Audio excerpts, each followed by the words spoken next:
Hello and welcome everybody, this is Joseph Leobach. Some time for a new Let's Play. What are we Let's Playing this time? Well, none other than Bioshock 2, the sequel to the critically acclaimed Bioshock. And before we start, I do want to say this about the game. While I do not like it nearly as much as I do Bioshock, there are things about the game that makes it technically better. They do a lot to improve the system, dual wielding of plasmids, melee attack for all weapons, and just general, stuff that you would expect to see improved from the sequel. Better graphics, albeit even if it's slightly better graphics, slightly better gameplay, tweaked a bit. It also does a few other things that are kind of a little kind of but we'll get into those when we get into those. They're not huge things, but anyway, without any further ado, real quick before we go, all the option menu and everything looks the same. The controls are a little different because of the way that you dual wield plasmids, so I got them set up in a different way. And also, this game has multiplayer. We're not going to be going through multiplayer, nor we're going to go through the downloadable content that you can find through the extras. So yeah, let's go ahead and hit a new game. I'm going to be playing this on easy, like I did before. Fast gameplay, and it's been a couple of years since I played this game anyway, so yeah. So yeah, while we let the game load, I can go ahead and go through the little hint system that comes up during loading. You can kind of move with the left and right on your keyboard. Then you can also no, you can't. I don't see my mouse. Okay, so never mind. I was gonna say you could probably also hit those arrows on the side, but I don't think I think they're just there for show. But yeah, I'm gonna go ahead and shut up for a bit while you watch the cutscene, and yeah.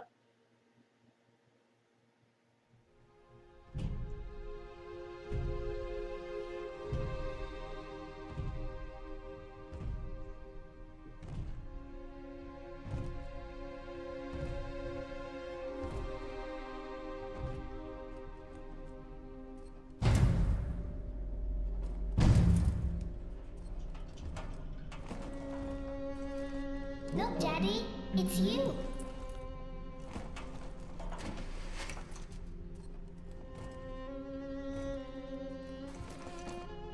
Let's go out to play, Daddy.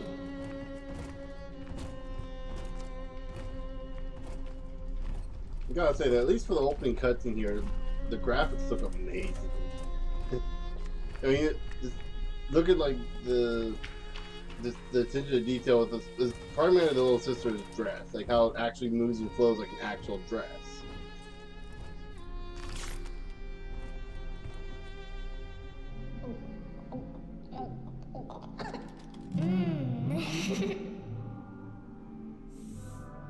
More angels, Daddy.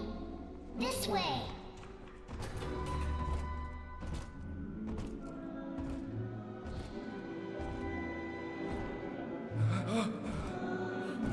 Right there you notice that people are afraid of us.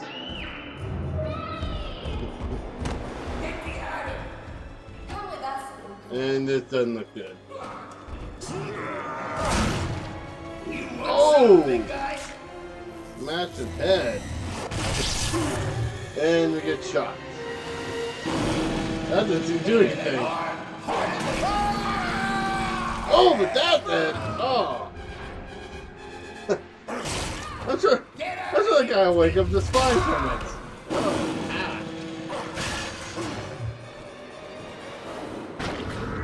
Oh, and there we go. There we are. He's perfectly safe now. This is not your daughter. Do you understand? Her name is Eleanor, and she is mine. Now, kneel, please. You didn't say what you kindly. Remove your helmet. I didn't think big guys could survive without their helmet. Now, take the pistol. Place it against your head.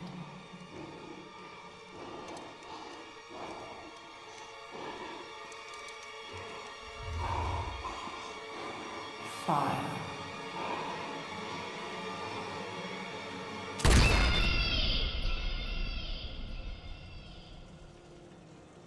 And that's Bioshock 2. Yeah.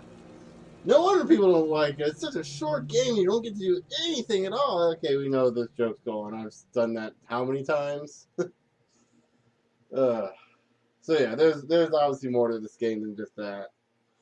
Though they never explain how you get better. Just kind of you do, and then 10 years later you wake up. Hello, can you hear Yeah, me? yeah, it's kind of a little. Yeah.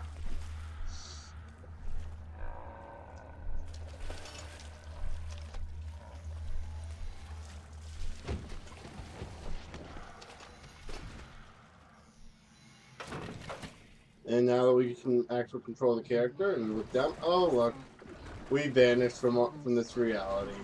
It's kind of disappointing. I guess they didn't want to have to program in our reflection. It takes more effort to do that.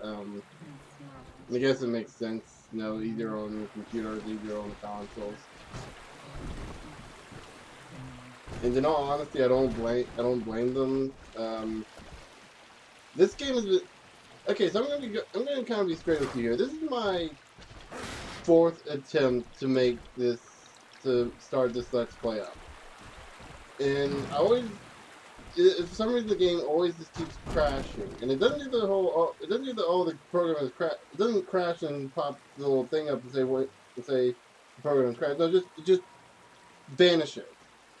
Like it just closes down as if I had closed it down myself. Hopefully that won't be happening this time. And I gave it at least a good hour since my last playthrough to try to get through it, but yeah. Anyway, so basic attack, we left click to attack with a drill or F to do a melee attack. As you can tell, it's the same thing, at least with the drill. If we want to with the drill, however, we can press and hold it to actually use it. But that takes up drill fuel, which you see in the corner right there where our ammo would normally be. Control dots. Also, WASD moves you around forward, left, back, right. Yeah, WASD. You know, mouse moves you around. If you look around. Whoa. So right there we got a glimpse. You might have seen. All you might have seen is just the red dot there of a big sister. This is our primary threat for the entirety of the game. Oh, for the most part anyway. The big sisters are the answers to what would happen if you played a Big Daddy and had to come up with something that was better than Big Daddy. Big sisters are just like Big Daddy, except they're faster and more agile. So yeah, kind of unfair in a way. Where the Big Daddies are kind of slow and hulking, the big sisters are fast and nimble. Before we do that one, I almost forgot about this. Here we have audio log like normal. You are under the ocean now. If you feel the soft patter of rain on your hat, you're already fired. Lesson 2. You can jumpstart a dead generator with a direct spark, but clear the guests out of the pool first. Scares these rich pricks to watch a working stiff hurling thunderbolts. You follow me? So yeah. Here gathers garden. Oh, the memories. Oh, it brings back so many memories. Oh, this is Rapture. It's real. My husband is such a perfect idiot. Throws away all his spending money on gene tonics to affect a look of physical fitness. So he'll have an excuse to sit on his rear all day listening to radio serials. Steven, I tell him, you want to be fit? Come swim laps with me, the old-fashioned way. It's your mind that's atrophying. Maybe I'll start sneaking some brain boost into his daily regimen. So yeah, that kind of told us nothing about Rapture. Neither of those really. I mean, it kind of just told us stories. Yeah. So right here we got an Eve dispenser. We can get a number of different dispensers throughout the game. I don't know how long that these dispensers last or how much they can fill. I think this one's technically endless, but we cap at 5 Eve anyway, so it doesn't matter. You're gonna know what Eve is for. Whoa. Whoa. Man, this really is trying too hard to be Bioshock, isn't it? Flashbacks and everything. That's right, we got the Electrobolt, our first plasmid, just like in the first Bioshock. And yes, you'll be hearing me compare this to the first Bioshock a lot. It is a sequel after all. That's what you should expect. So let's go ahead and collect this. And this, I actually feel like this a little better. They actually show it. Because they stick it in and pull stuff out that before they inject it. And I actually like seeing that process a little bit.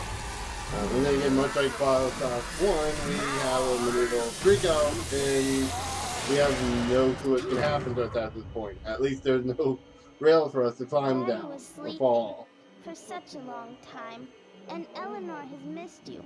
Find her and you'll be all better. Daddy!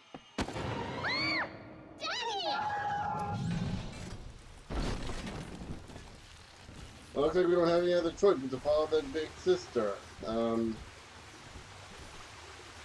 So right here I have it set to middle click, though by default it's right click to use plasmids. I have it set to middle click because that's what I have it set up in Bioshock Infinite. So yeah. I have it set up in a weird way in Bioshock Infinite that's kind of a little, I guess not that bad, but there you go, so go ahead and pop and access that. So it's gonna take looks like before we use this to activate stuff. We can also use it aggressively, which we'll learn in a bit. Real quick, I'm gonna go ahead and show you. We can't recover our plasmid or Eve like normal, like we did before. We can't just inject it like normal. It has to do that. Yeah, we have to do that. We have to just drain all our Eve in order to replenish it. So I guess it makes sense because we'll get all our Eve back anyway. Right here we got a guy we can take care of. Shock him and stab him. So the 1-2 punch. Alternatively, the 1-2 punch also works. You just hit them twice with the weapon. With your drill. Right here, I'm gonna hit this and get ready for some possibly copyrighted music from the 50s that I'm surprised hasn't been in the free domain yet. So I'm gonna keep talking so that YouTube doesn't hear it and doesn't try to give me some BS copyright claim, because the music companies are so messed up about this stuff and draconian about all this process. At last, It's crazy. Signal. You who are bringing this dead city to life, listen. My name, it is Tannenbaum. I know who you are, and I am in much need of your help. Please, find me in the Atlantic Express train station. Okay, so we got our first, guess you could say, mission, to find Tannenbaum. But before we do that, I think we're going to go ahead and listen to this audio log, and I think we'll end the episode off after that, so yeah. To my daughter, Eleanor, soon you will be born, and Rapture will be your home. You shall be raised as I was, to advance the common good through social psychiatry. This city's potential is immeasurable, Eleanor, yet our beliefs are unwelcome here. Life will be difficult, but the price of revolution is always dear. If we are patient with her, Rapture will come to us.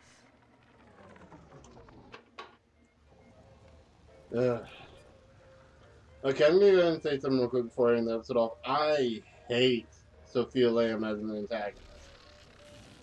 By the way, that's the same woman that had us shoot ourselves. I really hate her, just period. Like, it's not like a good hate, like, you know, Handsome Jack from Borderlands 2, where it's like the guy you hate, but you love him. You love the fact that he's a villain. He makes such a perfect villain. And you got Andrew Ryan again. He makes such a perfect villain, and Fontaine makes such a perfect villain. But Sophia Lamb, what the? And it's not even so much the fact they retconned her into the game to make her seem more important, like despite the fact that she was never mentioned in Bioshock, which I mean, I'm okay with that. I can figure, no, she's not an important character in the story of Bioshock, so that's why she was never mentioned, just coincidentally. But still, it's just, ugh. And there's multiple reasons why I don't like her. Again, is the reasons I can't really mention right now, but one of them being that she just kind of just not an entertaining villain at all. But anyway, I think I'm going to go ahead and that's what I'll hear for now. So with that in mind, next episode we'll be heading toward the Atlantic Express, find Tenenbaum, and hopefully tell us how to get our little sister back, Eleanor. Yeah. Until then, I'll see you later.